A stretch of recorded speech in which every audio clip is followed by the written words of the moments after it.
اعوذ باللہ من الشیطان الرجیم بسم اللہ الرحمن الرحیم یا بنی آدم قد انزلنا علیکم لباسا یواری سوآتکم وریشا ولباس التقوی ذلک خیر ذلک من آیات اللہ لعلہم یذکرون یا بنی آدم لا یفتننکم الشیطان کما اخرج ابویکم من الجنة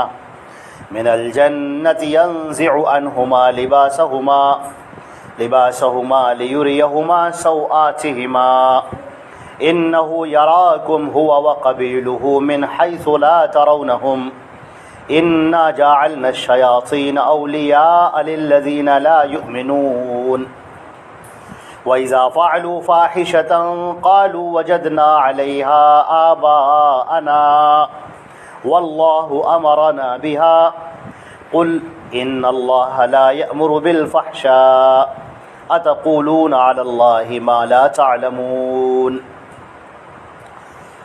حضرات گرامی، یہ میں نے سورہ اعراف کا تیسرا رکوع اس کا بعض حصہ تلاوت کیا ہے۔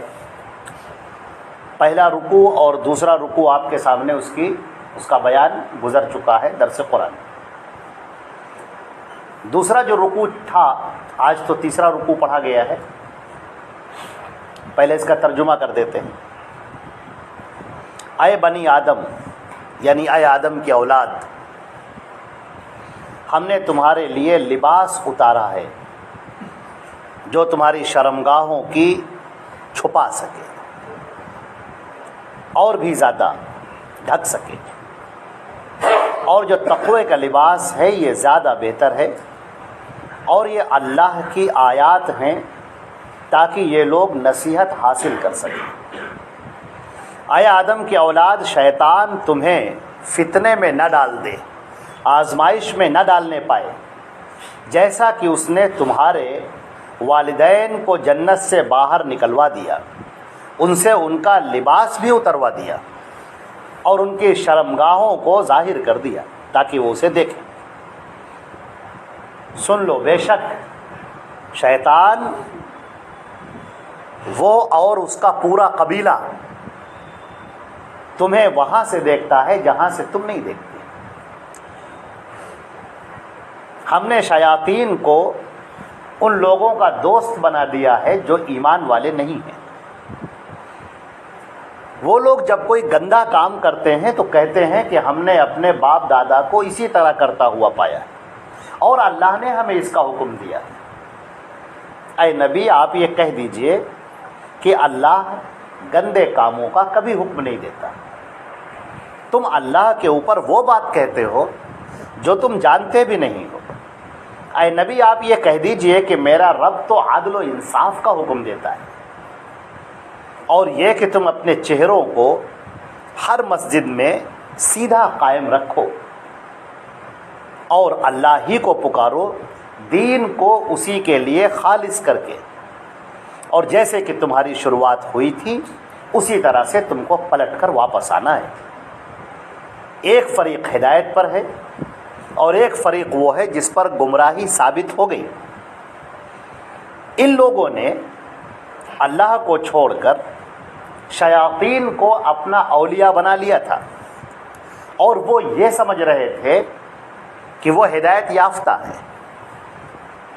اے بنی آدم، تم ہر مسجد میں زینت اختیار کرو، کھاؤ اور پیو، اسراف مت کرو، اللہ اسراف کرنے والوں کو پسند نہیں کرتا۔ یہ یہاں سے تیسرا رکوع مکمل ہوا۔ تیسرے رکوع کی جو آیات تھی، ترجمہ ان کا یہ مکمل ہوا۔ اب آپ کے سامنے یہ بات واضح ہے کہ دوسرے رکوع کے اندر اللہ رب العزت نے یہ بیان کیا تھا کہ آدم اور حوا جو ہمارے ماں اور باپ ہیں وہ جنت کے اندر موجود تھے، جنت میں ان کو داخل کیا گیا، اور پھر شیطان مردود نے کس طرح سے ان کو گمراہ کیا، ان کو بہکایا، ان سب کا تذکرہ پیچھے گزر چکا ہے۔ اب یہاں پر اللہ رب العزت نے اس پورے واقعے کے اوپر تبصرہ کیا پہلے، اور تبصرہ کرنے کے بعد اب یہاں پر براہ راست کچھ احکامات دیے جا رہے ہیں. وہ احکامات اب جو انسان کو دیے گئے، اب آدم اور حوا کا پورا واقعہ آپ کے سامنے کھول کر بیان کر دیا گیا کہ دیکھو اس طرح سے شیطان مردود تمہارا دشمن ٹھہرا، چونکہ اس نے آدم کو سجدہ کرنے سے انکار کر دیا اور اپنے آپ کو برتر اور بہتر کہا. اس کے غرور اور گھمنڈ کی وجہ سے اللہ نے اسے وہاں سے نکال دیا. اور جب وہ نکل رہا تھا تو اس نے کہا کہ ہم یہ جو آدم ہے اس کی جو اولادیں ہوں گی ہم ان کو بھی آپ کا سرکش اور نافرمان بنائیں گے. وَلَا تَجِدُ أَكْثَرَهُمْ شَاكِرِينَ، یہ سب گزر چکا ہے اور آپ اکثر ان کو شکر گزار نہیں پائیں گے. اور فرمایا لَأَقْعُدَنَّ لَهُمْ عَلَى صِرَاطِكَ الْمُسْتَقِيمِ، میں تیرے سیدھے راستے پر جا کر بیٹھ جاؤں گا اور ان کو سیدھے راستے پر چلنے نہیں دوں گا. یہ کیا تھا؟ یہ شیطان مردود نے اللہ سے کہا تھا کہ جو آدم کی اولاد ہوگی ہم اسے گمراہ کریں گے، اس کو وسوسے ڈالیں گے اور اس سے ہر وہ کام کرائیں گے جو جہنم میں لے کر جانے والے ہوں، اور تیرے بندے تیرے ناشکر گزار ہوں گے، تیرے راستے سے ہٹیں گے، ہر وہ کام کریں گے جو تجھے ناپسند ہے، تیری پسندیدگی والا کام ہم اسے کرنے نہیں دیں گے. یہ ساری باتیں اس نے شیطان مردود نے اللہ رب العزت سے کی، اور اللہ نے ان کو یہاں پر قرآن پاک میں ذکر کر دیا. یہ اس لیے ذکر کر دیا تاکہ اب اولاد آدم چوکنا ہو جائے. ہم میں سے ہر آدمی اس بارے میں چوکنا ہو جائے بالکل کہ ہمیں شیطان مردود گمراہ کرے گا، یہ اس نے ٹھان رکھا ہے. اب یہاں پر ہم تھوڑی دیر کے لیے آپ کے سامنے عرض کرتے ہیں کہ دوسروں کو جاننے دیجیے جو کفار اور مشرکین ہیں ان کا تو کفر اور شرک بالکل کھلا ہوا ہے. یہود اور نصارہ ہیں ان کا کفر و شرک کھلا ہوا ہے. ہم ابھی ان کے بارے میں بات نہیں کریں گے، ان کے بارے میں بات آئے گی انشاءاللہ آگے کبھی اللہ نے موقع دیا تو گفتگو ہوگی. پورے سورہ مائدہ میں ہے، سورہ آل عمران میں ہے، سورہ بقرہ میں، اور تفصیل سے ان کے اوپر کلام کیا گیا ہے. لیکن ابھی ہم جو گفتگو آپ کے سامنے کر رہے ہیں یہ گفتگو ہوگی مسلمانوں کے تعلق سے. مسلمانوں کا نبی کریم صلی اللہ علیہ وسلم نے فرمایا تھا کہ یہود اور نصارہ جیسے 72 فرقوں میں بٹ گئے ہیں، اسی طرح سے یہ مسلمان بھی فرقوں میں بٹیں گے. 73 فرقوں میں تم بٹ جاؤ گے. صحابہ کرام نے پوچھا کہ اللہ کے رسول ان میں سے جنت والا کون ہوگا؟ آپ نے فرمایا تھا کلہم فی النار الا فرقۃ واحدہ، سب کے سب جہنم میں جانے والے ہوں گے سوائے ایک فرقے کے. صحابہ کرام نے پوچھا اللہ کے رسول وہ کون ہوں گے؟ آپ نے فرمایا جس پر میں ہوں اور میرے صحابہ ہیں، جو پر میں چل رہا ہوں میرے صحابہ چل رہے ہیں، بس وہی ناجی ہوں گے، وہی جنت جانے والے ہوں گے. ان کے طریقے سے ہٹا ہوا ہر راستہ گمراہی کا راستہ ہوگا. اب آپ دیکھیں لفظ صراط مستقیم پر غور کیجئے، سیدھا راستہ.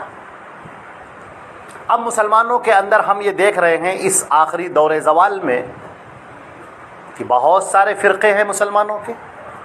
اب ایک ایک آپ فرقے کو اٹھائیے جب وہ اپنے مصلے پر کھڑا ہوتا ہے نماز پڑھنے کے لیے، ہر فرقہ جتنے بھی فرقے ہیں مسلمانوں کے اندر، جتنے بھی فرقے ہیں، جب بھی کوئی مصلے پر کھڑا ہوتا ہے نماز پڑھنے کے لیے تو وہ یہ کہتا ہے جو سورۃ الفاتحہ پڑھتا ہے الحمدللہ رب العالمین الرحمن الرحیم مالک یوم الدین ایاک نعبد و ایاک نستعین. اللہ کی حمد و ثنا بیان کرنے کے بعد میں وہ کہتا ہے اہدنا الصراط المستقیم، اے ہمارے پروردگار تو ہمیں صراط مستقیم عطا فرما دے. ہر فرقہ، شیعہ حضرات نماز پڑھائیں گے تو بھی وہی کہیں گے، بریلوی ہوں، جو بھی جتنے بھی فرقے ہیں مسلمانوں کے اندر، جتنے بھی فرقے ہوں، جب بھی نماز میں، نماز تو سب پڑھیں گے، جو بھی نماز پڑھنے کھڑا ہوگا وہ یہ کہے گا کہ اے ہمارے پروردگار تو ہمیں صراط مستقیم عطا فرما. اچھا، فرض میں بھی کہے گا، سنت میں بھی کہے گا، نفل میں بھی کہے گا، اور جو نمازیں ہیں، عید کی نماز ہے اس میں بھی کہے گا، ہر نماز میں وہ یہ کہے گا. کہ اے اللہ تو ہمیں صراط مستقیم عطا فرما دے۔ اب سوال یہ ہے کہ جب ہر فرقہ اللہ سے صراط مستقیم مانگتا ہے تو صراط مستقیم پر ہے کون؟ جب ہر فرقہ اللہ کے سامنے یہی کہتا ہے پروردگار مجھے صراط مستقیم عطا فرما، تو پھر صراط مستقیم پر ہے کون؟ اب آپ دیکھیے، صرف صراط مستقیم نہیں کہا گیا، اس کے آگے بھی کہا گیا صراط الذین انعمت علیہم، اے ہمارے پروردگار تو اس راستے پر لے چل جن پر تیرا انعام نازل ہوا، اس راستے پر مت لے چل جن کے اوپر تیرا غضب نازل ہوا اور جو راہ سے گمراہ ہو گئے۔ اللہ کے نبی نے فرمایا کہ اس سے مراد یہود اور نصارہ ہیں۔ اب ہم یہ دیکھتے ہیں کہ جب صراط مستقیم ہے تو صراط مستقیم کہاں ہے، کیا ہے؟ قرآن پاک جب آپ پڑھیں گے تو آپ کو نظر آئے گا کہ بندے نے اللہ سے سورۃ الفاتحہ پڑھی اور صراط مستقیم مانگا، اور اللہ نے اس کے سامنے صراط مستقیم رکھ دیا۔ صراط مستقیم ہمارے سامنے رکھ دیا اللہ نے۔ قرآن پاک میں پڑھیے، یاسین والقرآن الحکیم انک لمن المرسلین علی صراط مستقیم۔ یاسین قسم ہے قرآن حکیم کی، والقرآن الحکیم انک لمن المرسلین، اے نبی، اے محمد صلی اللہ علیہ وسلم، اے محمد صلی اللہ علیہ وسلم آپ رسول ہیں۔ جیسے بہت سارے رسول ہیں، آپ رسول ہیں، اور آپ ہی صراط مستقیم ہیں۔ صراط مستقیم پر کون ہے؟ اللہ کے رسول ہیں، وہی قائد ہیں، وہی امام ہیں، وہی صراط مستقیم بنا کر ہمارے سامنے رکھ دیے گئے۔ یہ ہے صراط مستقیم۔ صراط مستقیم کون ہے؟ صراط مستقیم خود اللہ کے رسول صلی اللہ علیہ وسلم کی ذات ہے۔ اب آپ کو ہم مثال دیتے ہیں، حضرت عائشہ رضی اللہ تعالیٰ عنہ سے کسی نے پوچھا کہ اللہ کے رسول کے بارے میں کچھ بتائیے ہمیں، کیسے تھے وہ، کیا تھے، ان کے بارے میں کچھ بیان کیجئے۔ انہوں نے کہا افلا تقرؤون القرآن، کیا تم لوگ قرآن نہیں پڑھتے؟ تو لوگوں نے کہا نہیں قرآن تو پڑھتے ہیں۔ کہا بس کان خلقہ القرآن، وہی سراپا قرآن تھے۔ یہ قرآن ہے جو الفاظ میں لکھا ہوا ہے، اور وہ قرآن ہے جو چلتے پھرتے قرآن ہے۔ اس قرآن پاک کو اگر تمہیں دیکھنا ہے تو اللہ کے رسول کو دیکھ لو۔ قرآن پاک کی تشریح، اس کی تبیین، اس کی تفسیر، جو تمہیں چاہیے وہ اللہ کے رسول کی زندگی میں دیکھ لو۔ اللہ کے رسول فرمایا کہ لقد کان لکم فی رسول اللہ اسوۃ حسنہ، اللہ کے رسول تمہارے لیے بہترین نمونہ ہے، بس انہی کی پیروی کرو اور تم کامیاب ہو جاؤ۔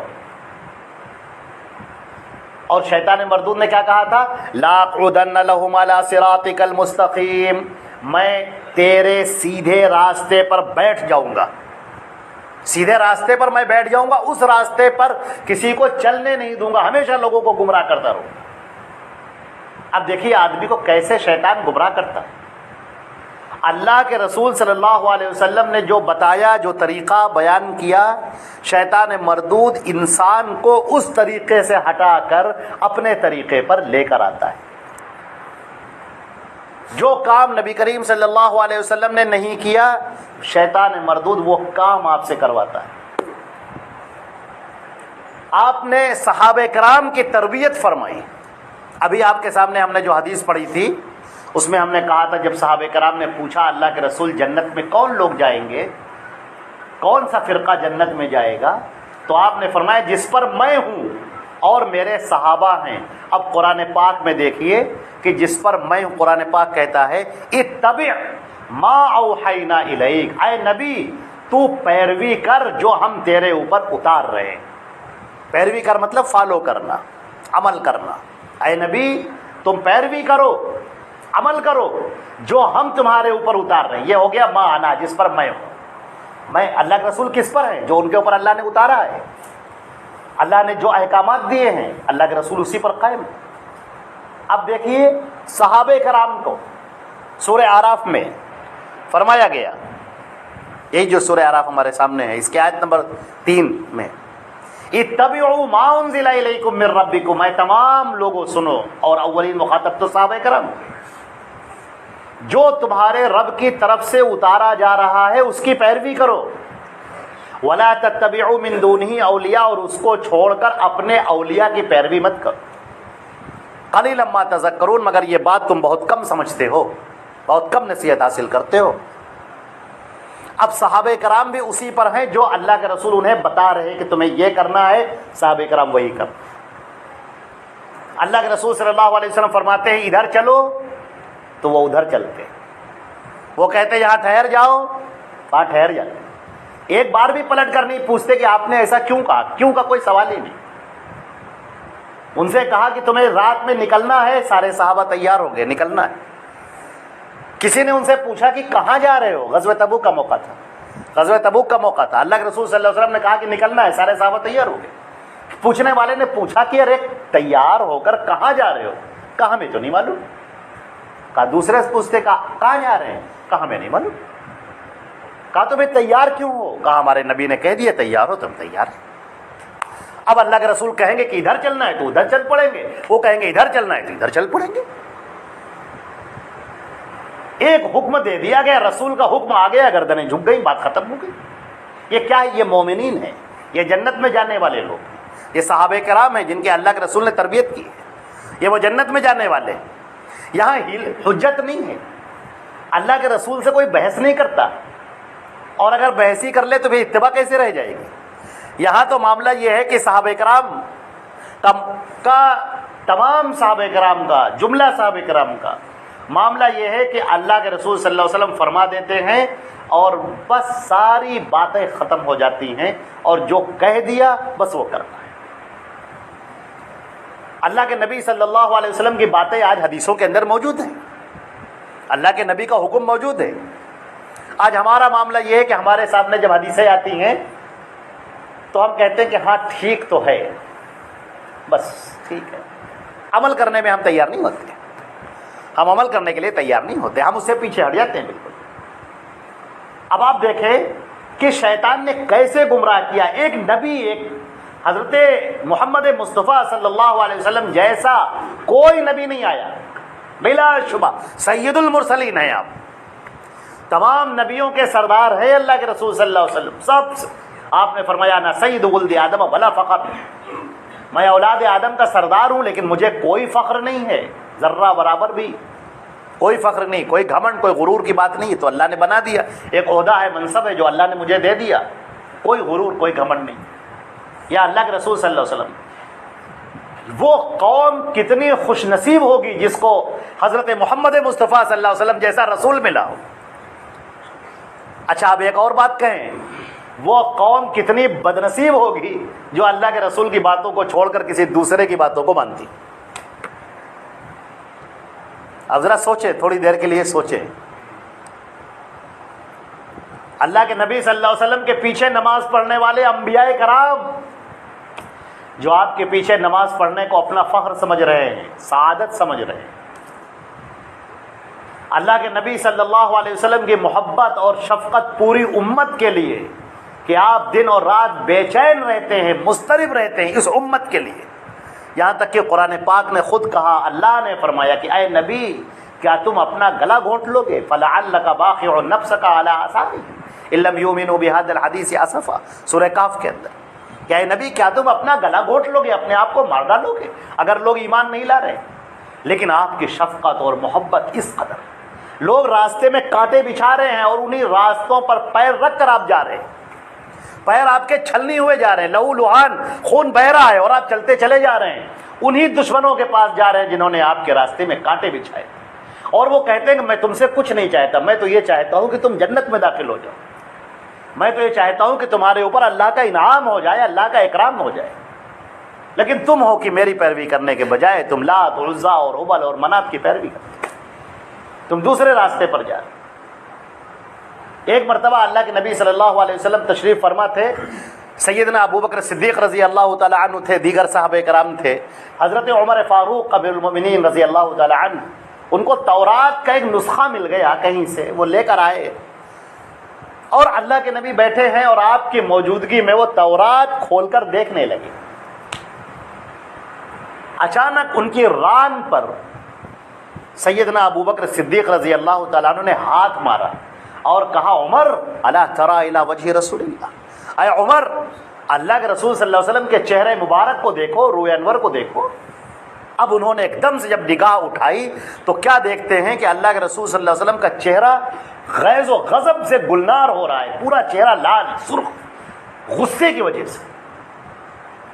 حضرت عمر رضی اللہ تعالیٰ عنہ نے فوراً کہا اعوذ باللہ من غضب اللہ ورسولہ رضیت باللہ ربا وبالاسلام دینا وبمحمد رسولا.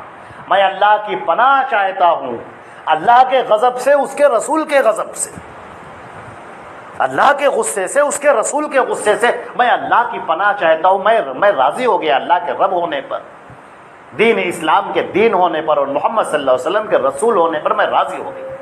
اب نبی کریم صلی اللہ علیہ وسلم کا غصہ ٹھنڈا ہوا اور آپ نے فرمایا کہ عمر لو کان موسیٰ حیا، اگر آج موسیٰ بھی زندہ ہوتے تو بغیر میری پیروی کیے ہوئے انہیں نجات نہ ملتی. موسیٰ جیسا عظیم پیغمبر فرما رہے ہیں کہ اگر وہ زندہ ہو کر آ جائیں اس امت کے اندر اور اس قرآن پاک اور میرے طریقے کو چھوڑ کر، قرآن پاک کو اور میرے ان باتوں کو چھوڑ کر اگر وہ کوئی اور طریقہ اختیار کرے تو انہیں نجات نہیں ملے گی. آپ دیکھیں گے شیطان مردود نے کہا تھا کہ میں تیرے سیدھے راستے پر بیٹھ جاؤں گا. اب ادھر سے آدمی چلا آ رہا ہے سیدھے راستے پر، اللہ اور اس کے رسول کی پیروی کرتا ہوا چلا آ رہا ہے، اور بڑی چالاکی سے شیطان مردود اس کو کسی اور طرف پھیر دیتا ہے. واصل ابن عطا کی طرف پھیر دیتا ہے تو لوگ معتزلی بن جاتے ہیں.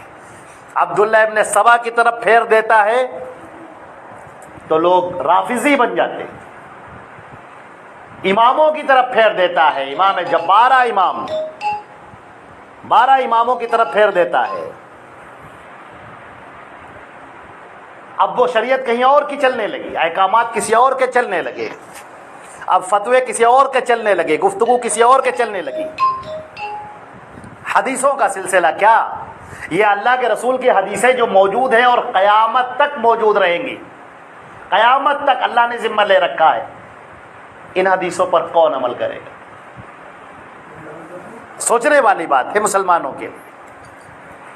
اللہ رب العزت نے نبی کریم صلی اللہ علیہ وسلم نے جو بات ارشاد فرمائی تھی کہ جس پر میں ہوں میرے صحابہ ہیں، یہ وہ کیا ہے؟ اللہ کا اتارا ہوا دین، لوگوں کا بنایا ہوا نہیں. لوگوں کا بنایا ہوا دین تو جعلی ہوتا ہے، نقلی ہوتا ہے. اللہ کا اتارا ہوا دین، اور اب کسی کے اوپر دین نہیں نازل ہوگا. اللہ نے فرما دیا الیوم اکملت لکم دینکم، آج کے دن میں نے تمہارا دین مکمل کر دیا. ورضیت لکم الاسلام واتممت علیکم نعمتی، اور اپنی نعمت تم پر تمام کر دی. ورضیت لکم الاسلام دینا، اور میں دین اسلام سے راضی ہو گیا، خوش ہو گیا.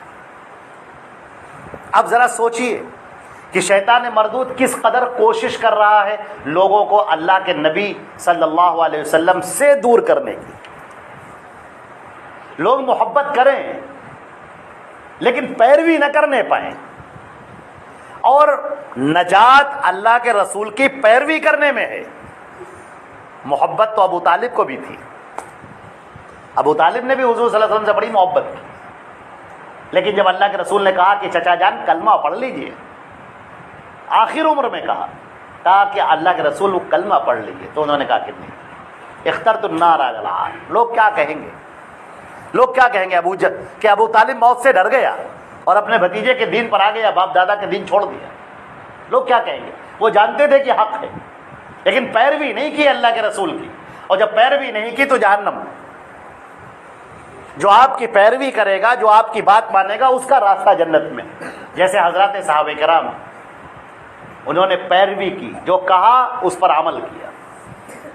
آج اگر کوئی اللہ کے رسول صلی اللہ علیہ وسلم کو چھوڑ کر کسی اور طریقے کو اپنا لے، کوئی اور طور طریقہ کہہ لے اور کہے نہیں صاحب اس میں حرجہ ہی کیا ہے، ٹھیک ہے اس میں حرجہ کیا ہے، اللہ کے رسول صلی اللہ علیہ وسلم پیدا ہوئے تھے، چلو خوشیاں منا لیتے ہیں، کیا حرجہ ہے اس میں؟ حرجہ بہت بڑا حرجہ ہے. آپ کس کی خوشیاں منانے جا رہے ہیں؟ اللہ کے رسول کی. اللہ کے رسول کے لیے اگر آپ خوشیاں مناتے ہیں تو دین ہو جائے گا، کسی اور کے لیے منائیں گے دین کی بات نہیں، اللہ کے رسول کے منائیں گے دین کی بات. اب آپ کو یہ دیکھنا ہوگا کہ خود اللہ کے رسول کا کیا حکم ہے. اللہ کے نبی صلی اللہ علیہ وسلم نے فرمایا میری پیدائش دوشنبے کے دن ہوئی اور دوشنبے کے دن میں روزہ رکھتا ہوں. لہٰذا اگر آپ کو خوشی ہے اللہ کے رسول صلی اللہ علیہ وسلم کی پیدائش کی اور یقیناً ہے پوری امت کے لیے سعادت اور برکت کی بات ہے، تو آپ روزہ رکھیں دوشنبے کے دن. اور سارے لوگ جانتے ہیں جس دن عید ہوتی ہے اس دن روزہ نہیں ہوتا، اور جس دن روزہ ہوتا ہے اس دن عید نہیں ہوتی. اللہ کے رسول نے آپ کو طریقہ دیا ہے کہ میری پیدائش ہوئی ہے دوشنبے کے دن، تم لوگ روزہ رکھو. میں روزہ رکھتا ہوں اس خوشی میں اللہ کے لیے. اچھلنا کودنا ناچنا ڈھول بجانا تماشے بجانا اور اپنے طریقے سے جو بھی طریقے ہو سکتے ہیں اچھل کود کے کرنا، یہ طریقہ مسلمانوں کا طریقہ نہیں. یہ طریقہ یونان اور مصر والوں کا تھا، انہوں نے اپنے خداؤں کا یوم پیدائش منایا اور پھر عیسائیوں نے ان سے لیا اور انہوں نے عیسیٰ علیہ السلام کا یوم پیدائش منایا اور پھر ان سے مسلمانوں نے لیا اور یہاں بھی شروع ہو. کامیابی نبی کے طریقے میں ہے، کامیابی اللہ کے رسول صلی اللہ علیہ وسلم کی بات ماننے میں ہے. اب آپ دیکھیے، یا بنی آدم قد انزلنا علیکم لباسا یواری سوآتکم، اے بنی آدم ہم نے تمہارے لیے لباس اتارا ہے جو تمہاری شرمگاہوں کو چھپا سکے، وریشا اور مزید تمہیں اور زیادہ ڈھانپ سکے. وَلِبَاسُ التَّقْوَىٰ ذَلِكَ خیر، اور یاد رکھو کہ تقوی کا لباس زیادہ بہتر ہے. اللہ نے انسان کو سب سے پہلے آدم علیہ السلام کو شیطان مردود نے ننگا کر دیا تھا، برہنہ کر دیا تھا.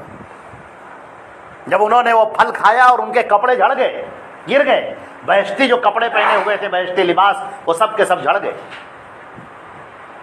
تو انہوں نے انجیر کی جو پتے تھے اس سے اپنے بدن کو ڈھانپنا شروع کر دیا. شیطان مردود نے انسان کو ننگا کر دیا، برہنہ کر دیا، اور اللہ رب العزت نے انسان کو لباس پہنایا. لہذا جو شرم اور حیا ہے یہ ایک مومن کا زیور ہے، اور شرم اور حیا جو ہے وہ ایمان کا ایک حصہ ہے. الحیاء شعبۃ من الایمان. اور شیطان مردود نے یہ چاہا کہ یہ شرم اور حیا مسلمانوں کے اندر سے سب سے پہلے ختم ہو. جب شرم اور حیا ختم ہو جائے گی تو ان کا ایمان بھی ختم ہو جائے گا. آج آپ موبائل میں دیکھ رہے ہیں، ٹی وی میں دیکھ رہے ہیں، فلموں میں دیکھ رہے ہیں، اور طرح طرح کے جو ننگا پن جو پھیلا دیا گیا، یہ کیا ہے؟ یہ شیطان مردود کی سازش، اس کا طریقہ، تاکہ مسلمان قوم جو ایمان سے بھری ہوئی ہے، مسلمان قوم جس کے اندر ایمان بھرا ہوا ہے، اللہ کی محبت اور اس کے رسول کی محبت بھری ہوئی ہے، اس ایمان کو کھوکھلا کیا جائے اور اس ایمان کو کمزور کر دیا جائے.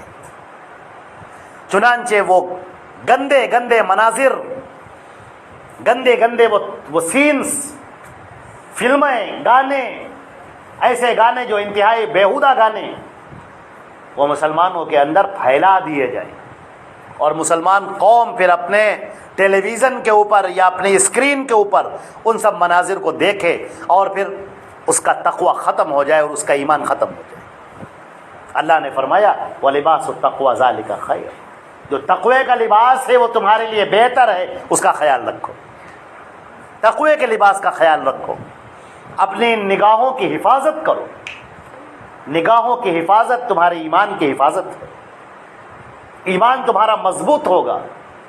سب سے پہلے اپنی آنکھوں کی حفاظت کرو، کانوں کی حفاظت کرو، اپنی شرمگاہ کی حفاظت کرو.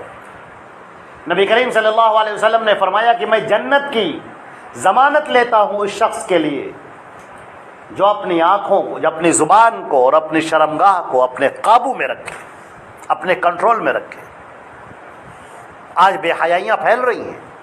بے حیائی کی باتیں کرنے کو آج ایک جوک سمجھا جا رہا ہے، مذاق سمجھا جا رہا ہے، منورنجن سمجھا جا رہا ہے. فحش باتیں کی جائیں، گندی باتیں کی جائیں، خرافات باتیں کی جائیں اور لوگ قہقہا لگائیں، ٹھٹھے اڑائیں، تالیاں پیٹیں، خوش ہو جائیں. یہ کیا ہے؟ یہ سب ایمان کو کھوکھلا کرنا ہے، ایمان کا جنازہ نکالنا ہے، غیرت ایمانی ختم کرنا ہے. یہ شیطان مردود کی چالیں ہیں تاکہ یہ مسلمان قوم کھوکھلی ہو جائے. اللہ نے فرمایا یہ سب اللہ کی آیتیں ہیں تاکہ لوگ ذکر حاصل کریں. یہ قرآن پاک اللہ نے اتارا ہے لوگ نصیحت حاصل کریں, لوگ اس سے پڑھیں اور سمجھیں کہ ہمیں کیا کرنا ہے کیا نہیں کرنا ہے, زندگی کا مقصد کیا ہے. رسول صلی اللہ علیہ وسلم کو نازل فرمایا گیا ہے, ان کو بعثت کی گئی, ان کو اتار دیا گیا, شریعت ان کو دے دی گئی. اب آپ کا کام ہے کہ رسول کی پیروی کریں, رسول کی بات مانیں اور ان کے طریقے سے ہٹ کر گمراہی کا راستہ نہ اختیار کریں. موت تو کبھی بھی آ سکتی ہے, کسی وقت بھی آ سکتی ہے, اور موت جب آ جائے گی آگے چل کر اس کا بیان ہوگا کہ پھر فریقاً ہدا و فریقاً فی الضلال, ایک فریق وہ ہوگا جو ہدایت کی راہ پر ہوگا اور ایک فریق وہ ہوگا جو گمراہی کے راستے پر ہوگا. ابھی تو ہم سب یہاں پر بیٹھے ہیں, سارے لوگ یہاں پر بیٹھے ہیں, لیکن فیصلہ تو اس وقت ہوگا جب اللہ کے فرشتے آئیں گے اور وہ فرشتے ہمیں کھینچ کر لے کر چلیں گے. اب یہ فرشتے ہمیں جنت کی طرف پہنچاتے ہیں یا جہنم کی طرف پہنچاتے ہیں, علیین میں رکھتے ہیں کہ سجین میں رکھتے ہیں, اب یہ فیصلہ تو اللہ کا فیصلہ ہے. ہم تو اپنے آپ کو بڑا اچھا سمجھ رہے ہیں. مزہ تو جب ہے کہ اب اللہ بھی ہمیں اچھا سمجھے. نبی کریم صلی اللہ علیہ وسلم نے فرمایا تھا میں 2 چیزیں چھوڑ کر جا رہا ہوں, ان کو پکڑے رہنا, کبھی گمراہ نہیں ہوگے. ایک ہے اللہ کی یہ کتاب قرآن پاک اور ایک ہے میرا طریقہ میری سنت. ان 2 کو پکڑے رہنا, کبھی گمراہ نہیں ہوگے. نبی کے طریقے سے آپ ہٹیں گے گمراہ ہو جائیں گے. جیسے آپ نے کمپاس دیکھا ہے نا, سوئی جو ہوتی ہے کمپاس کی, وہ آپ کو ایک راستہ بتاتی ہے, ڈائریکشن بتاتی ہے. ذرا سا بھی آپ ادھر اور ادھر ہوں گے بہت دور نکل جائیں گے اپنی منزل سے. اللہ کے رسول صلی اللہ علیہ وسلم کی وہی حیثیت ہے, آپ ان کو پکڑے رہیں گے, آپ ہدایت پر رہیں گے. ذرا سا بھی ادھر اور ادھر ہوئے آپ گمراہی میں جا پڑے. صحابہ کرام اللہ کے رسول کو دیکھتے رہتے تھے. ایک صحابی پوچھتے ہیں کہ اللہ کے رسول یہ بتائیے, جب آپ نماز میں کھڑے ہوتے ہیں تو سورۃ الفاتحہ جب آپ پڑھتے ہیں زور سے, اس کے پڑھنے سے پہلے آپ کیا پڑھتے ہیں؟ نبی کریم صلی اللہ علیہ وسلم مسکرائے اور فرمانے لگے تمہیں کیسے پتا چلا؟ وہ کہتے ہیں کہ اللہ کے رسول آپ کی داڑھی ہل رہی تھی, اس سے ہمیں دیکھیے اس میں سب سے اہم بات کیا ہے. آپ یہ دیکھ رہے ہیں کہ صحابہ کرام کی نظریں اللہ کے رسول صلی اللہ علیہ وسلم پر کیا کر رہے ہیں, کیسے بیٹھتے ہیں, کیسے اٹھتے ہیں, کون سی باتیں ارشاد فرما رہے ہیں, کون سا مسئلہ بتا رہے ہیں, کون سا طریقہ بتا رہے ہیں. صحابہ کرام اس کی جستجو میں ہیں, لگے ہوئے ہیں. حضرت ابو ہریرہ کھانا نہیں کھا رہے ہیں, بھوکے پیاسے ہیں, مسجد نبوی کے در پہ پڑے ہوئے کہ پتہ نہیں اللہ کے رسول کون کس وقت کون سی بات کہہ دے اور میں اس سے محروم رہ جاؤں. کھانا نہیں کھا رہے لوگ, ان کے بے ہوشی آ گئی, چکر آ گیا, لوگوں نے سمجھا کہ مرغی آ گئی. حضرت ابو ہریرہ کہتے ہیں کہ واللہ ما بنا الا الجوع, نہیں کچھ نہیں, صرف بھوک تھی, کچھ. اللہ کے رسول صلی اللہ علیہ وسلم کی کوئی بات محروم. اور ہم لوگوں کو دیکھیے کتنے بڑے محروم ہیں کہ اللہ کے رسول کی حدیثیں موجود ہیں لیکن ہم حدیثوں کو نہیں پڑھتے.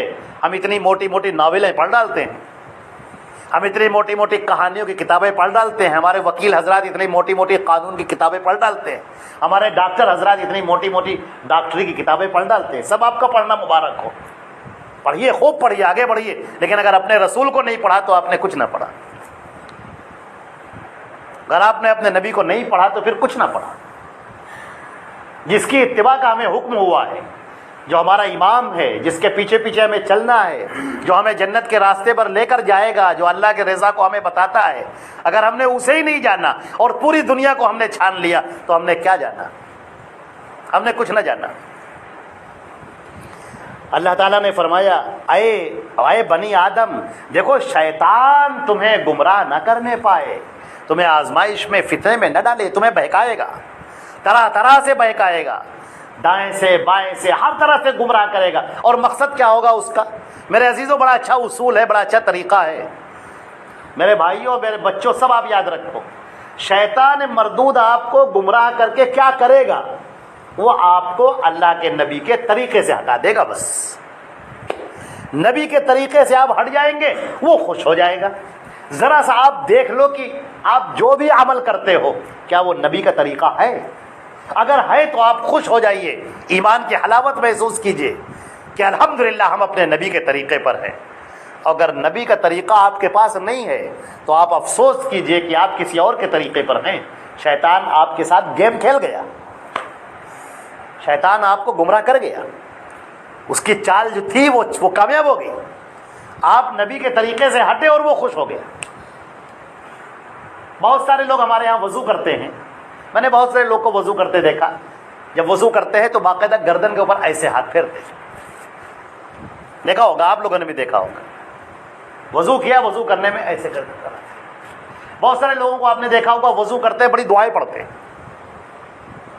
آپ کہیں کہ کیا حرج ہے بھائی، چھوٹی موٹی تو بات ہے اس میں، ارے صاحب پورا وضو آپ بھول رہے ہیں، وضو کرنا عبادت ہے، وضو کرنا عام ہاتھ پیر دھلنے کی طرح نہیں ہے کہ آپ نے ہاتھ پیر دھل لیا، صابن لگا لیا، منہ ہاتھ پوچھ لیا، نہیں، آپ عبادت کر رہے ہیں جو اللہ کے رسول صلی اللہ علیہ وسلم نے کھڑے ہو کر سکھایا ہے، باقاعدہ کہ ایسے کرو، ایسے کرو، ایسے تمہیں کلی کرنی ہے، ایسے تمہیں ناک میں پانی ڈالنا ہے، یہاں تک کہ انگلیوں کا خلال سکھایا ہے کہ ان جو پوروں کے بیچ میں آپ کو خلال کرنا ہے، داڑھی کا خلال کرنا ہے، اللہ کے نبی نے آپ کو یہ تک سکھایا ہے۔ اب آپ ذرا سا بتا لیں کہ حدیثوں کی کوئی کتاب آپ اٹھا کے دیکھ لیں جہاں وضو کا طریقہ ہوگا، اس میں آپ کو یہ گردن کا مسا کہیں نہیں ملے گا، ہے ہی نہیں، لیکن لوگ کر رہے ہیں۔ آپ کو وضو کی دعائیں کہیں نہیں ملیں گی لیکن لوگ پڑھ رہے ہیں۔ یہ کیا ہے؟ تھوڑی دیر کے لیے سوکھی، یہ نبی کے طریقے سے شیطان نے آپ کو بڑے پیار سے دور سے الگ کر دیا، بڑے پیار سے۔ کہا حرجہ ہی کیا ہے بھائی، ارے جہاں اتنا پورا آپ نے پیر دھلا، ہاتھ دھلا، منہ دھلا، سر کا مسا کیا، اتنے حصے پر ہاتھ پھیر لیے تو کیا برا ہو گیا اس میں؟ صفائی ہی تو ہو گئی، اور کیا برا ہوا؟ بہت بڑی بات ہوگی۔ وضو نبی کے طریقے پر نہیں ہوا، اس میں تو تم نے اپنی بات داخل کر دی۔ سچ بڑھے یا گھٹے تو سچ نہ رہے، جھوٹ کی کوئی انتہا ہی نہیں۔ آپ نماز پڑھتے، ابھی آپ نے مغرب کی نماز پڑھی ہے، 2 سجدے کیے ہیں، سبحان ربی الاعلیٰ کہا ہے، اللہ کے لیے سجدہ کیا ہے۔ اگر کوئی کہے کہ یہ 2 سجدے نہیں ہے، 2 سجدے کیوں، ہم ایک اور سجدہ کریں گے، ہم 3 سجدہ کریں گے۔ سجدہ اللہ ہی کے لیے تو کر رہے ہیں، سبحان ربی الاعلیٰ ہی تو کہہ رہے ہیں، حرجہ ہی کیا ہے اس میں؟ بہت بڑا حرجہ ہو گیا، پوری نماز بیکار ہو گئی، یہ پوری نماز آپ نے کباڑا کر ڈالی، ختم، خراب کر ڈالی۔ اپنی طرف سے ایک سجدہ بھی بڑھانے کو آپ کی اجازت نہیں ہے۔ تو ذرا سا سوچئے کہ پورے دین کو اپنی طرف سے جو آدمی ایجاد کر لے اور کہے اس میں صاحب حرجہ کیا ہے، اس میں حرجہ کیا ہے، منع کہاں ہے، اس میں حرجہ کیا ہے، اس میں حرجہ کیا ہے، بہت بڑا حرجہ یہ ہے کہ اللہ کے رسول نے نہیں کیا ہے، نبی کے بتائے ہوئے طریقے پر نہیں ہے۔ عزیزان محترم، اللہ تعالیٰ نے فرمایا، اے بنی آدم، شیطان تمہیں دیکھو فتنے میں نہ ڈالے، گمراہ نہ کرے، جیسا کہ اس نے تمہارے ماں باپ کو یعنی آدم اور حوا کو جنت سے نکلوا دیا اور ان کا لباس اتروا دیا، طرف شرمگاہوں کو ظاہر کر دیا۔ شیطان تمہیں وہاں سے دیکھتا ہے جہاں سے تم اسے نہیں دیکھتے۔ یہ جو جنات کی پوری قوم ہے، اللہ نے جس کو ہم نے اس سے پہلے سورہ اعراف کے دوسرے رکوع میں جناتوں کی ایک تاریخ بیان کی تھی آپ کے سامنے، اور اسی میں آپ کو یہ بھی بیان کیا تھا، قرآن پاک میں ہے، کان من الجن ففسق عن امر ربی، یہ جو شیطان مردود ہے، جو ابلیس ہے، وہ جناتوں کی قوم میں سے تھا، اللہ کے حکم سے اس نے انکار کیا، ابلیس بن گیا، شیطان بن گیا، لیکن اس کی جو وہ قوم ہے وہ قوم جن ہے، جنات کی قوم ہے جو انسانوں سے پہلے پیدا کی گئی۔ اب یہ جو جنات ہیں ان میں اچھے بھی ہیں اور برے بھی ہیں، جیسے انسانوں کے اندر اچھے بھی ہوتے ہیں برے بھی ہوتے ہیں، نیک بھی ہیں برے بھی ہیں۔ جو نیک ہے تو کیا کہنے، وہ ہمارے بھائی ہیں سب کے سب۔ اللہ کے نبی صلی اللہ علیہ وسلم جناتوں میں دعوت دینے کے لیے تشریف لے گئے، آپ نے ان کو دعوت بھی دی، قرآن پاک میں سورہ جن بھی ہے، لیکن انہی شیاطین میں سے، جناتوں میں سے کچھ برے لوگ ہیں جنہیں ہم شیاطین کہتے ہیں، جو شیطانوں کا ساتھ دیتے ہیں، اور انسانوں میں سے بھی کچھ ایسے ہیں جو ان شیطانوں کا ساتھ دیتے ہیں، انہیں قرآن پاک نے شیاطین الانس والجن کہا ہے، کہ انسانوں میں سے شیطان اور جناتوں میں سے شیطان۔ ان سے بچنے کا طریقہ کیا ہے؟ ان سے بچنے کے 2 طریقے بیان کیے گئے ہیں۔ ایک تو یہ کہ قل اعوذ برب الفلق اور قل اعوذ برب الناس پڑھا جائے، اپنے اوپر دم کیا جائے، اور آیت الکرسی پڑھی جائے۔ آیت الکرسی جس بات پر پڑھ دی جاتی ہے، جس چیز پر، شیطان اسے چھو نہیں سکتا۔ اب شیطان مردود جو انسانوں کو گمراہ کرتا ہے، ظاہر سی بات ہے کہ وہ آپ کا ہاتھ پکڑ کر کوئی کام نہیں کرواتا ہے، شیطان آپ کو سمجھاتا ہے ایسا نہیں ایسے کر لو، یوں نہیں یوں کر لو، ایسے نہیں ایسا کر لو، وہ آپ سے ڈسکس کرتا رہتا ہے اور آپ کو وہ نظر بھی نہیں آتا۔ یہ کیا ہے؟ ہم اسے شیطانی خیالات کہتے ہیں۔ جب ان صحابہ کرام نے شکایت کی اللہ کے رسول صلی اللہ علیہ وسلم سے، کہنے لگے اللہ کے رسول ہمیں ایسے ایسے خیالات آتے ہیں کہ ہمارا جی چاہتا ہے ہم جل کے کوئلہ ہو جائیں، لیکن وہ خیالات اپنے زبان سے اظہار نہ کریں۔ آپ نے فرمایا تمہارے ایمان کی دلیل ہے یہ شیطان مردود جو تم کو گمراہ کر رہا ہے، تمہارے پاس ایمان ہے تبھی تو گمراہ کر رہا ہے وہ۔ جب تک تمہاری زبان سے تمہارے عمل سے کوئی گناہ نہیں ہوگا تب تک اللہ کے ہاں وہ نہیں پکڑا جائے گا۔ خیالات کے اوپر اللہ نے معاف کر رکھا ہے، خیالات کچھ بھی ہو سکتے ہیں کیونکہ شیطان مردود ڈال رہا ہے، ذہن کے اندر وسواس ڈال رہا ہے۔ جب تک یہ خیالات ہیں تب تک ان پر کوئی گناہ نہیں ہے، لیکن خیالات جب زبان سے ادا ہونے لگیں یا ہاتھ اور پیروں سے ظاہر ہونے لگیں تب پھر وہ پکڑے جانے کا باعث بن جاتے ہیں اور پھر وہ گناہ عظیم بن جاتے ہیں۔ اللہ نے فرمایا کہ ہم نے شیطان کو ان لوگوں کا دوست بنا رکھا ہے جو ایمان والے نہیں ہیں۔ دیکھیے جو ایمان والے ہیں عزیزان محترم، ہم لوگ جس دور میں رہ رہے ہیں یہ ضرورت ہے کہ اپنے ایمان کو سنبھالیں، ایسی مجلسوں کو پکڑیں، ایسے لوگوں کو پکڑیں جو اللہ والے ہیں۔ آپ ایسے لوگوں کے پاس بیٹھیں جو ایمان کی باتیں کرنے والے ہوں، ایسے لوگوں کی صحبت اختیار کریں، ایسے لوگوں کی مجلس اختیار کریں جو آپ کو اللہ اور اس کے رسول کی باتیں سنانے والے ہوں۔ ان لوگوں سے بچیں جو آپ کو کہانیاں سنائیں، قصے سنائیں، جھوٹی باتیں سنائیں، ادھر ادھر کی بے پر کی باتیں سنائیں، ایسے لوگوں سے بچیے۔ جو اللہ اور اس کے رسول کی باتیں بتائیں آپ ان سے قریب ہوئیے، اپنے ایمان کو تازہ کیجیے۔ پتہ نہیں کس وقت ہمارا وقت آخری ہو جائے اور ہمیں اس دنیا کو چھوڑ کر جانا پڑے، اپنے ایمان کو سلامتی کے ساتھ لے کر ہم یہاں سے جائیں۔ اللہ نے فرمایا کہ ان لوگوں کا معاملہ یہ ہے کہ جب کوئی گندا کام کرتے ہیں، برا بھلا کام، تو کہتے ہیں کہ یہ تو ہم اپنے باپ دادا سے کرتے چلے آ رہے ہیں، اللہ نے ہمیں اس کا حکم دیا ہے۔ اے نبی آپ کہہ دیجئے کہ اللہ نے اس طرح کا حکم، کوئی گندا کام کرنے کا حکم نہیں دیتا اللہ۔ کسی کے اوپر تم ظلم کرو، کسی کے اوپر زیادتی کرو، اپنا سینہ پیٹو، اپنا منہ نوچو، اپنے کپڑے پھاڑو، ننگے گھومو، ڈھول پیٹو، تماشا پیٹو، چیخو چلاؤ، دوسروں کی نیندیں حرام کرو، اللہ کبھی ان چیزوں کا حکم نہیں دیتا۔ جوا کھیلو، سٹے بازی کرو، اس کے اوپر اپنا پیسہ لگاؤ، دوسروں کی اور اپنی زندگی کو تباہ کرو، شراب پیو، یہ سارے وہ کام ہیں جن کا اللہ کبھی حکم نہیں دیتا۔ گندی چیزوں کا، خرافات کا اللہ کبھی حکم نہیں دیتا۔ یہ تمہارا جسم ہے، اللہ کا دیا ہوا ہے، اس کی حفاظت کرو، یہ اللہ کی امانت ہے۔ اچھی ورزش کرو، اچھا کھانا کھاؤ، حلال غذائیں کھاؤ، اس جسم کی فکر کرو۔ کبھی اللہ تعالیٰ حکم نہیں دیتا کہ تم اپنے اس جسم کو برباد کرو، اپنے منہ پر تماچے لگاؤ، اپنے آپ کو انگارے کے اوپر چلاؤ، اپنی سینے کو اور اپنی پیٹھ کو زنجیری ماتم کر کر کے اس کو کاٹو اور پیٹو۔ اللہ کبھی ان چیزوں کا حکم نہیں دیتا۔ جوا کھیلنے کا، شراب پینے کا، گندی باتیں کرنے کا، گندگی پھیلانے کا، خرافات کرنے کا اللہ کبھی حکم نہیں دیتا۔ کسی کا ناحق مال کھا جانے کا اللہ کبھی حکم نہیں دیتا۔ پڑوسیوں کے ساتھ بدسلوکی کرنے کا اللہ کبھی حکم نہیں دیتا۔ اپنا کوڑا اٹھا کر غیروں کے ہاں، دوسروں کے محلے میں ڈال دینا، دوسروں کے دروازے کے اوپر ڈال دینا، اللہ کبھی اس کا حکم نہیں دیتا۔ کسی سے تو میں ہو جائے، ذرا سی بات ہو جائے، جھگڑا ہو جائے اور اس کا جھوٹی ایف آئی آر لکھا دینا، جھوٹے مقدمے میں پھنسا دینا، ان سب چیزوں کا اللہ کبھی حکم نہیں دیتا۔ یہ سب وہ طور طریقے ہیں جو شیطان مردود کے طریقے ہیں، جو اللہ کو سخت ناپسند ہے، اور اللہ تمہیں اس کا حساب تمہیں لے کر رہے گا اور تمہیں چھوڑا نہیں جائے گا۔ اللہ تعالیٰ نے کہا اتقولون علی اللہ ما لا تعلمون، اللہ کے اوپر وہ باتیں کرتے ہی کیوں ہو جو تم نہیں جانتے ہو۔ اس سے بات پتہ چلی کہ دین کی بات سیکھنا لازم ہے، طلب العلم فریضۃ، علم کا حاصل کرنا ہر مومن کے اوپر، ہر مسلم کے اوپر فرض ہے۔ آپ یہ جانیں کہ اللہ نے کیا کہا ہے، آپ یہ جانیں کہ اس کے رسول نے کیا کہا ہے۔ میں یہاں پر ایک واقعہ پیش کرنا چاہتا ہوں آپ کے سامنے، ابھی جلدی کی بات ہے، ابھی اسی رمضان جو ابھی گزشتہ رمضان ہوا ہے، کیرل کی ایک بہت بڑی جرنلسٹ ہیں سبری مالا، جنہوں نے اسلام قبول کیا، اور اس کی وجہ یہ بنی کہ انہوں نے سوچا کہ آخر مسلمانوں سے اس قدر نفرت کیوں پھیلی ہوئی ہے؟ یہ لوگ کیا کہتے ہیں کہ قرآن میں لکھا ہے کافروں کو قتل کر دو، کافروں کو مار ڈالو، یہ سب لکھا کہاں لکھا ہے؟ ذرا ہم بھی تو دیکھیں سچائی کیا ہے، ذرا ہم بھی تو پتہ لگائیں۔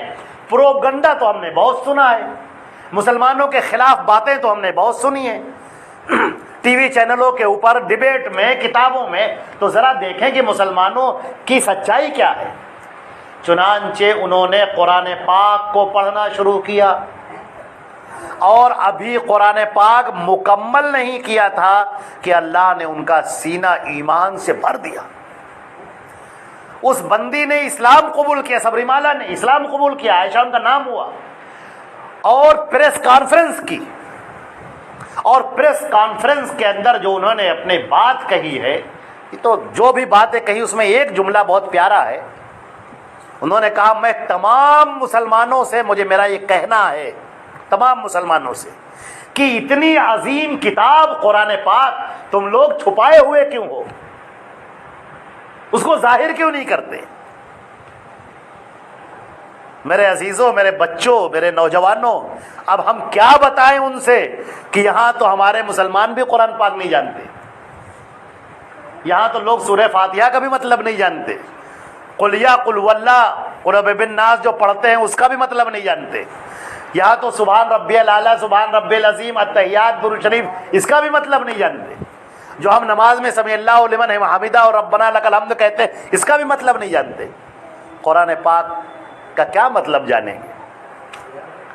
کتنی ضرورت ہے ہمارے لیے اور آپ کے لیے عزیزان محترم کہ ہم قرآن پاک سے قریب تر ہو جائیں۔ 2-3 آیات کا اور ترجمہ کر دیتے ہیں آپ کے سامنے۔ اے نبی آپ یہ کہہ دیجئے کہ میرے رب نے مجھے انصاف کا حکم دیا ہے۔ میرے عزیزوں یہ بڑی بات ہے، آج معاشرے کے اندر جو بھی ظلم پھیلا ہوا ہے وہ بے انصافی سے پھیلا ہوا ہے۔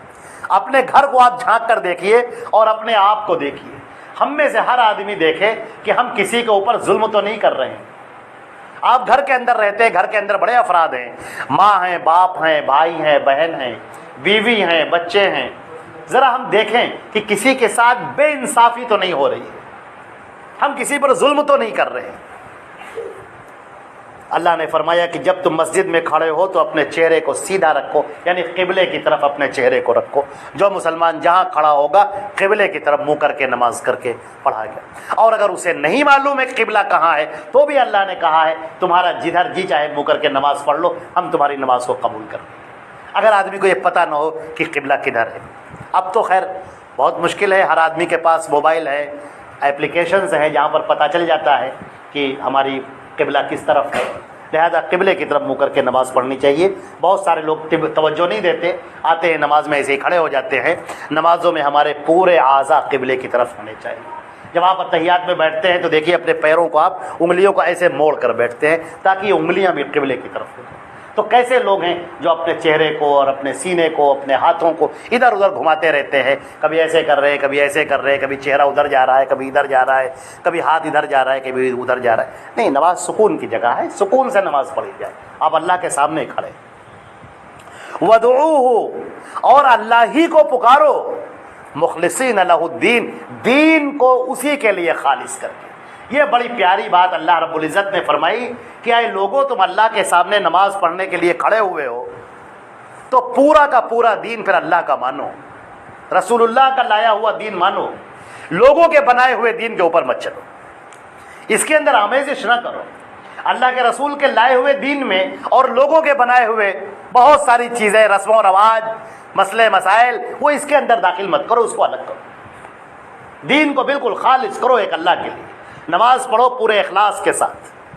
کما بداکم تعودون، کما بداکم، جیسے اللہ نے تمہیں پیدا کیا تم کچھ بھی نہیں تھے، اللہ تمہیں زندہ کر کے اپنے سامنے کھڑا کرے گا۔ لہٰذا ایک فریق وہ ہے جو ہدایت پر ہے اور ایک فریق وہ ہے جو گمراہی پر ہے۔ یہ دو طرح کے لوگ ہوں گے جب اس دنیا سے جا رہے ہوں گے۔ جب ہم اس دنیا کو چھوڑ رہے ہوں گے تو بس دو ہی کیٹیگریز ہوں گی، یا تو مومن کی ہوگی یا تو مجرم کی ہوگی۔ فریقن ہدا، ایک فریق وہ ہے جو ہدایت پر ہے اور ایک فریق وہ ہے جو ضلالت پر ہے، بیچ میں کوئی راستہ نہیں۔ میرے بھائیوں بہت غور سے سنیے، بہت اہم بات ہے یہ، کوئی بیچ میں کوئی راستہ نہیں ہے، آپ ہدایت پر بھی ہیں آپ گمراہی پر بھی ہیں، یہ کوئی چکر نہیں ہے، یا تو آپ ہدایت پر ہیں اور یا تو گمراہی پر ہیں۔ تھوڑی دیر کے لیے دیکھ لیجئے کہ آپ محمد مصطفیٰ صلی اللہ علیہ وسلم کی پیروی کرنے والے ہیں یا کوئی اور۔ انہم اتخذوا الشیاطین اولیاء من دون اللہ، ان لوگوں نے شیطان کو اپنا اولیاء بنا رکھا ہے اللہ کو چھوڑ کر، وَيَحْسَبُونَ، اور وہ یہ سمجھتے ہیں کہ ہم ہدایت پر ہیں۔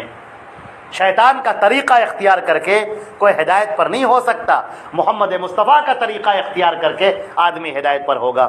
اور ایک آخری آیت، اس رکوع کی آخری آیت، اے بنی آدم ہر مسجد کے وقت تم زینت اختیار کرو، جب نماز پڑھنے کے لیے آؤ تو تھوڑا اچھے طریقے سے آؤ، عمدہ طریقے سے آؤ، سوچ کر آؤ کہ ہم اللہ کے سامنے کھڑے ہونے جا رہے ہیں، ایسے علول جلول بن کر الٹپ ہو کر نہ چلے آؤ، ذرا اہتمام کے ساتھ آؤ، دل لگا کر نماز پڑھو، خشوع خضوع کے ساتھ نماز پڑھو، اللہ کے سامنے رو گڑ گڑاؤ، اس کے سامنے چہرہ بناؤ، دل سے سبحان ربی الاعلیٰ کہو، دل سے اس کے سامنے صدائیں بلند کرو، اس کے زمزمے گاؤ، حمد بیان کرو، اس کی دل سے کرو۔ اور دیکھو کھاؤ پیو، خوب کھاؤ خوب پیو، اللہ نے خوب رکھا ہے دنیا میں اتارا ہے، کھاؤ اور پیو، لیکن بے جا خرچ مت کرو، فضول خرچی نہ کرو، اپنے پیسوں کو ضائع مت کرو، کھانے کو ضائع مت کرو۔ عام طور سے آپ شادی بیاہوں میں دیکھتے ہوں گے، نہ معلوم کتنے روٹی کے ٹکڑے ہیں ایسے پھینک دیے جاتے ہیں، کتنی بوٹیاں ہیں، کتنے چاول ہیں جو پیروں تلے مسلے جاتے ہیں، یہ سب اسراف کرنا ٹھیک نہیں۔ قمقمے کے اوپر سجاوٹ کے اندر لوگ لاکھوں لاکھ خرچہ کر دیتے ہیں، یہ سب اسراف ہے، فضول خرچی ہے۔ پیسوں کی قیمت سمجھو، پیسوں کو صحیح جگہ پر استعمال کرو، اسے برباد نہ کرو، یہ اللہ کی نعمت ہے۔ اللہ نے فرمایا انہ لا یحب المسرفین، اللہ تعالیٰ اسراف کرنے والوں کو پسند نہیں کرتا، جو اپنی دولت کو بے دریغ خرچہ کرتے ہیں، فضول میں خرچہ کرتے ہیں اور اسراف کرتے ہیں، اڑاتے ہیں پیسہ، ایسے لوگوں کو اللہ پسند نہیں کرتا۔ جائز ضرورتوں کو پورا کرو، انجوائے کرو، تفریح کرو، اچھا کھاؤ، اچھا پیو، ٹہلو گھومو، لیکن اسراف کرنا، بلا ضرورت پیسوں کا برباد کرنا، یہ سب مت کرو، یہ اللہ کو پسندیدہ نہیں ہے۔ تو یہ ہمارا یہاں سے سورہ اعراف کا تیسرا رکوع مکمل ہو گیا۔ اللہ رب العزت ہم کو اور آپ کو عمل کرنے کی توفیق عطا فرمائے۔ وآخر دعوانا الحمدللہ رب العالمین، والصلاة والسلام علی محمد وآلہ وصحبہ اجمعین برحمتک یا ارحم الراحمین۔